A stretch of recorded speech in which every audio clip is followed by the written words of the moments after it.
بسم الله الرحمن الرحيم. الحمد لله نحمده ونستعينه ونستغفره ونؤمن به ونتوكل عليه ونعوذ بالله من شرور أنفسنا ومن سيئات أعمالنا. من يهده الله فلا مضل له ومن يضلله فلا هادي له. ونشهد أن لا إله إلا الله ونشهد أن محمدا عبده ورسوله صلى الله عليه وعلى آله وأصحابه وبارك وسلم تسليما كثيرا كثيرا. أما بعد، عن أبي موسى الأشعري رضي الله عنه قال قال رسول الله صلى الله عليه وسلم: المسلم من سلم المسلمون من لسانه ويده، أو كما قال عليه الصلاة والتسليم. محترم بھائی دوست و بزرگوں،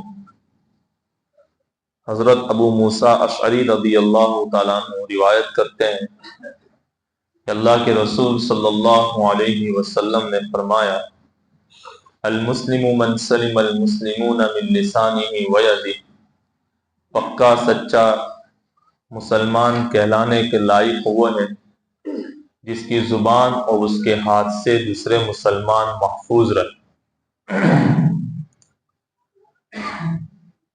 یہ بہت بڑا حکم ہے کہ اسلام کے اندر معاشرت کا بہت بڑا درجہ ہے۔ اللہ کے نبی صلی اللہ علیہ وسلم نے فرمایا کہ مسلمان کہلانے کے لائق وہ ہے جس کی زبان اور ہاتھ سے دوسرے مسلمان محفوظ رہے۔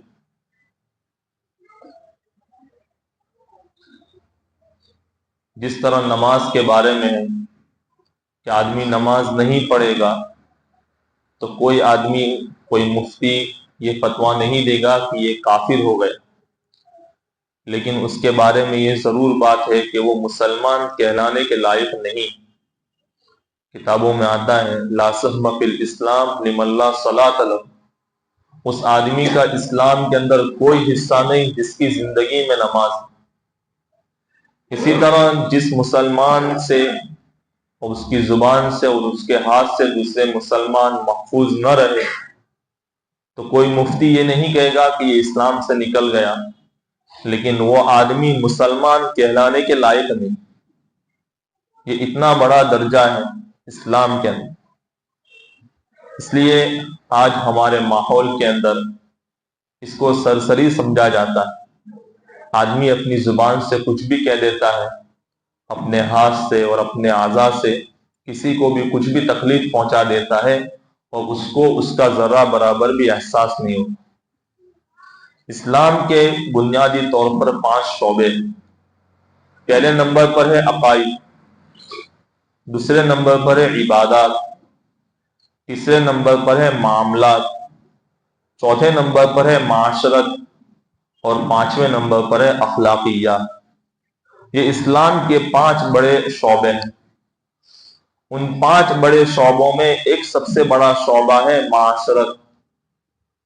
اس حدیث کا تعلق اسلامی معاشرت سے۔ معاشرت کسے کہتے ہیں؟ معاشرت کہتے ہیں اس دنیا میں کوئی آدمی اکیلا نہیں رہتا اور نہ اکیلا رہنے کی تعلیم۔ اس دنیا کے اندر ہر ایک آدمی ہر ایک کے ساتھ رہتا ہے، ماں باپ کے ساتھ رہتا ہے، بیوی بچوں کے ساتھ رہتا ہے، اس کا تعلق پڑوسیوں سے بھی ہوتا ہے، محلے والوں سے ہوتا ہے، مسجد میں آتا ہے، کاروباری اعتبار سے ہے تو کسٹمر سے اس کا تعلق ہے۔ اس معاشرے کے اندر ہر ایک آدمی کا ایک دوسرے سے کنیکشن، ایک دوسرے سے کچھ نہ کچھ تعلق۔ اب سوال پیدا ہوتا ہے کہ اس کے ساتھ کس طرح رویہ اختیار کیا جاوے، اس کے ساتھ کس طرح رہا جاوے، اسی کو کہتے ہیں اسلامی معاشرت۔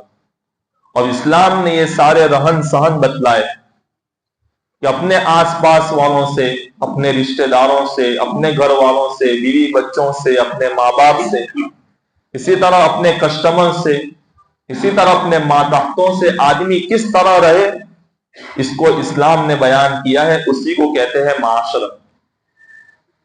آج اسلام کے 5 شعبوں کے اندر معاشرت کا شعبہ ہمارے اندر سے نکلتا جا رہا ہے۔ آدمی کو اس کے بارے میں احساس بھی نہیں۔ خود اللہ تبارک و تعالیٰ نے قرآن کریم میں معاشرت کو خاص طور پہ بیان کیا ہے۔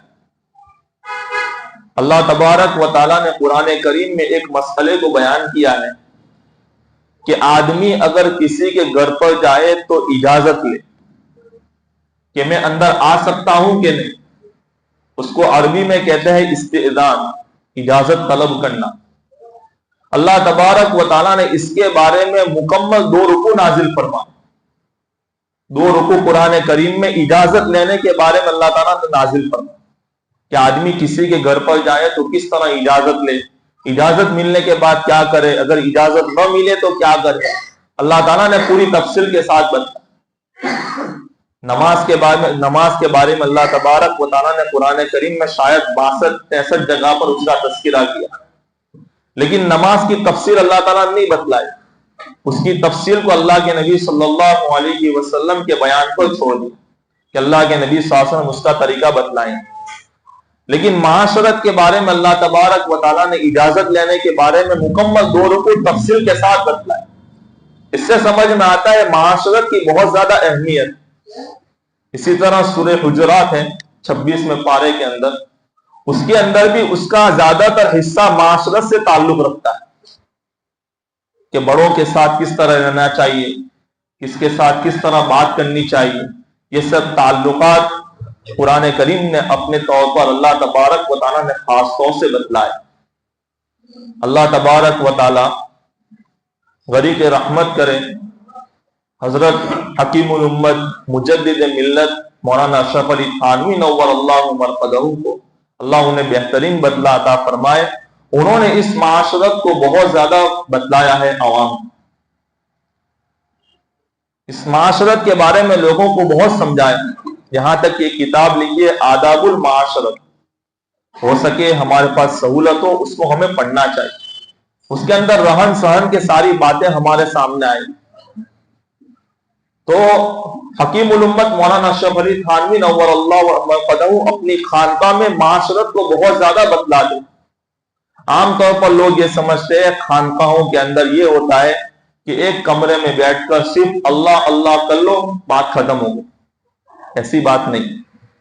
مجدد ملت حضرت حکیم الامت مولانا اشرف علی تھانوی نور اللہ مرقدہ نے اللہ کے ذکر کے ساتھ ساتھ معاشرت کو بھی خوب بتلایا، یہاں تک کہ کوئی ان کا مرید آتا اور وہ ان کے مرید کے بارے میں پوچھتے کہ بھائی وظائف کے بارے میں کیا حال ہے، وظائف کے اندر کمی کوتاہی ہوتی تو حضرت چلا لیتے، اگرچہ کچھ نہ کچھ تکلیف تو ہوتی کہ جیسے بتلایا ایسا کیا نہیں، لیکن معاشرت کے اندر کہ اس کے ذریعے کسی کو تکلیف پہنچی ہے حضرت اس پر بہت زیادہ ناراض ہو جاتے کہ کسی کو تکلیف کیوں پہنچتی، ہماری ذات سے کسی کو تکلیف نہیں پہنچنی چاہیے۔ یہاں تک کہ ایک مرتبہ کا واقعہ ہے کہ ایک آدمی سفر سے اپنے بیٹے کو سفر سے لے کر حضرت حکیم الامت مولانا اشرف علی تھانوی نور اللہ مرقدہ کے پاس پہنچے اور ملاقات ہوئی۔ ان سے پوچھا کہ بھائی تم سفر کر کے آئے ہو، ٹرین کا سفر کیا ہے، تم نے اس چھوٹے سے بچے کی ٹکٹ لی ہے کہ؟ انہوں نے کہا کہ یہ ایسے تو زیادہ عمر کا ہے، اس کی ٹکٹ بنتی ہے، لیکن دکھنے میں کم نظر آتا ہے اس لیے میں نے ٹکٹ نہیں، دکھنے میں کم نظر آتا ہے، ایسے عمر اس کی ہو گئی ہے ٹکٹ لینے کی، لیکن دکھنے میں کم نظر آتا ہے اس لیے میں نے اس کی ٹکٹ نہیں۔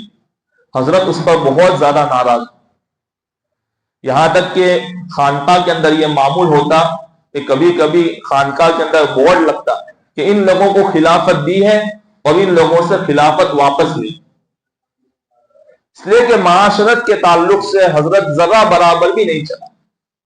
اس لیے ہماری زندگی کے اندر ہمارے ذات سے کسی کو تکلیف نہ پہنچے، اس کا ہمیں خوب خیال رکھنا۔ یہ اسلامی معاشرت، امام غزالی رحمت اللہ علیہ فرماتے ہیں اللہ تبارک و تعالیٰ نے جانوروں کی 3 قسم پیدا کی، جانوروں کے اندر اللہ تبارک و تعالیٰ نے 3 قسمیں پیدا کی۔ پہلے نمبر پر وہ جانور ہے جس سے فائدہ پہنچتا ہے، نقصان شاد و نادر، کبھی کبھار نقصان پہنچ جائے تو الگ بات ہے، لیکن عام طور پر زیادہ طور پر ان سے فائدہ ہی پہنچتا ہے، جیسے گائے ہے، بکری ہے، بھینس ہے، کہ آدمی اس کے دودھ سے فائدہ اٹھاتا ہے، اور جب بڑی عمر کی ہو جاتی ہے آدمی اس کو ذبح کر کے اپنا گوشت اس کا استعمال کرتا ہے تو اس سے فائدہ ہی پہنچتا. یہ پہلی قسم. دوسری قسم وہ جانور ہے جس سے نہ فائدہ پہنچتا ہے نہ نقصان پہنچتا.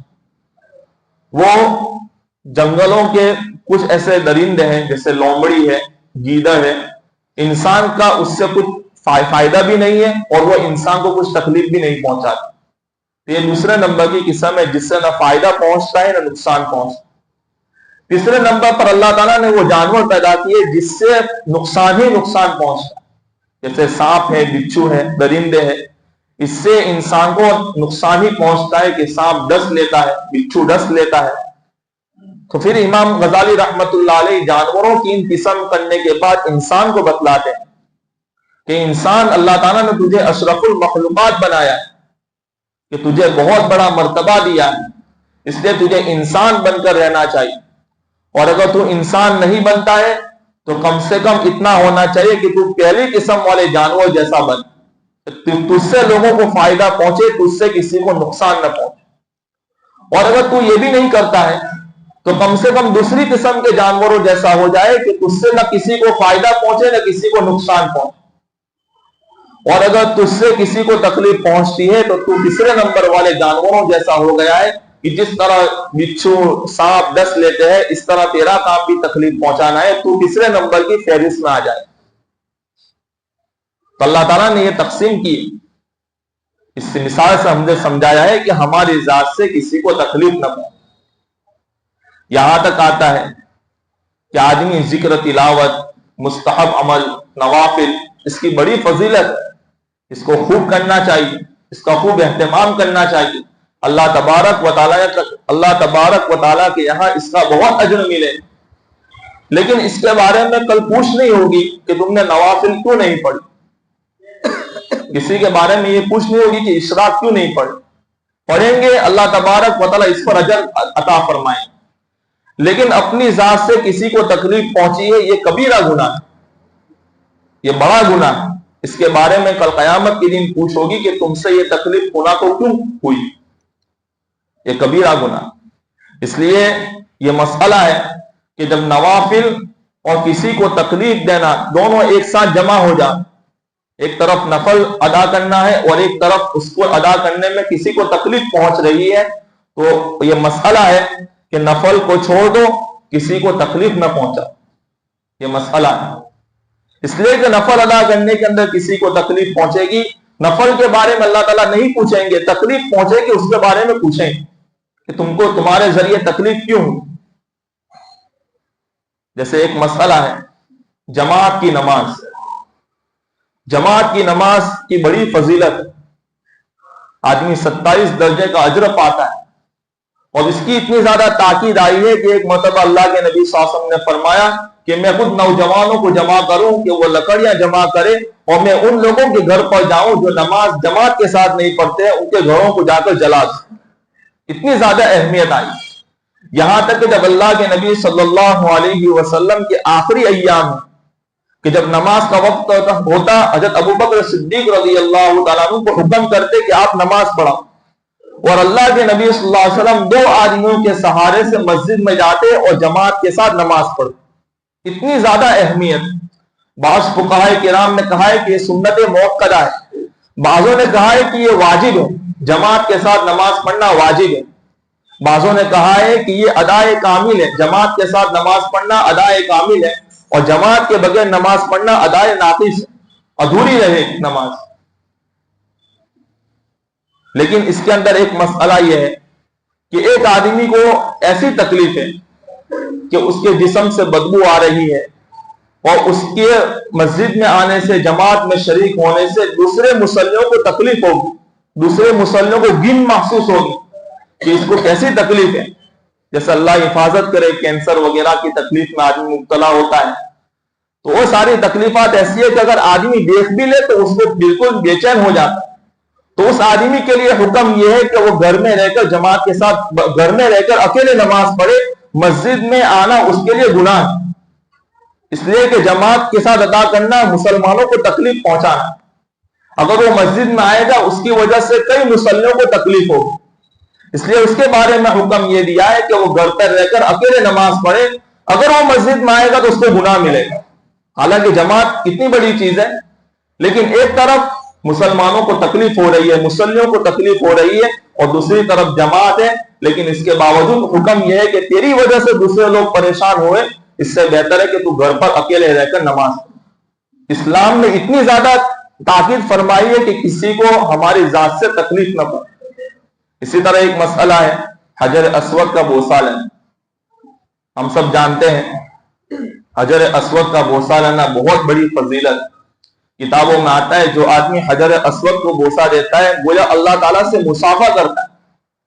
حجر اسود کو بوسہ دینے سے آدمی کے گناہ جھڑ جاتے ہیں، گناہوں سے پاک ہو جاتے ہیں، اتنی بڑی فضیلت کی چیز۔ لیکن اگر کوئی آدمی کسی کو تکلیف پہنچا کر حجر اسود کا بوسہ لے گا تو یہ گنہگار ہوگا۔ کسی کو دھکا مار کر، دھکا لگا کر، پریشان کر کے اگر بوسہ لیتا ہے تو یہ آدمی گنہگار ہوگا۔ اس لیے کہ کل قیامت کے دن یہ نہیں پوچھا جائے گا کہ تم نے حجر اسود کو بوسہ دیا تھا کہ نہیں، لیکن تم سے یہ ضرور پوچھا جائے گا کہ تمہاری وجہ سے فلاں کو تکلیف کیوں ہوئی۔ اس لیے اسلام نے بہت زیادہ تاکید فرمائی ہے، بہت زیادہ اہمیت دی ہے اسلامی تعلقات، اسلامی معاشرت۔ آج ہمارے اندر سے یہ بالکل سرسری سمجھا جاتا ہے، ہمارے اندر سے بالکل سرسری ہو گیا۔ ہماری ذات سے، ہماری زبان سے کسی کو تکلیف پہنچ رہی ہے، اس کا ہمیں احساس بھی نہیں ہوتا۔ ہم سمجھتے ہیں کہ بھائی اتنا تو چلے، اتنا تو سب کہتے ہی ہے، اتنا تو سب بولتے ہی ہے، بلکہ اسلامی معاشرت ہمارے لیے بہت ضروری ہے۔ یہ دین کے 5 شعبوں کے اندر بہت بڑا شعبہ، اس لیے ہمارے اندر ہماری ذات سے کسی کو تکلیف نہ پہنچے۔ اس لیے اللہ کے نبی صلی اللہ علیہ وسلم نے فرمایا المسلم من سلم المسلمون من لسانہ ویدہ، پکا سچا مسلمان کہلانے کے لائق وہ ہے جس کی زبان اور اس کے ہاتھ سے دوسرے مسلمان محفوظ رہے۔ یہاں مسلمان کیوں کہا گیا ہے؟ اس حدیث کے اندر مسلمان غیر مسلم سب برابر، یہ تو اس لیے مسلمان کا لفظ استعمال کیا کہ عام طور پر مسلمان ایک ساتھ میں رہتے، غیر مسلم اور مسلمان ساتھ میں نہیں رہتے، عام طور پر مسلمان ایک ساتھ میں رہتے۔ اس لیے کہا گیا کہ پکا سچا مسلمان وہ ہے جس کی زبان اور ہاتھ سے دوسرے مسلمان محفوظ رہے۔ اسی کے اندر غیر مسلم بھی داخل ہو کہ غیر مسلم سے کچھ امن والا ماحول ہے، جہاد وغیرہ نہیں ہے، لڑائی وغیرہ نہیں ہے، تو ان کے ساتھ بھی اچھا سلوک کیا جائے، ان کو بھی تکلیف نہ پہنچائی جائے، اس لیے کہ یہ بھی امن کے ساتھ ایک ساتھ مل کر رہ رہے، تو ہماری ذات سے مسلمانوں کو بھی اور غیر مسلموں کو بھی تکلیف نہ ہو۔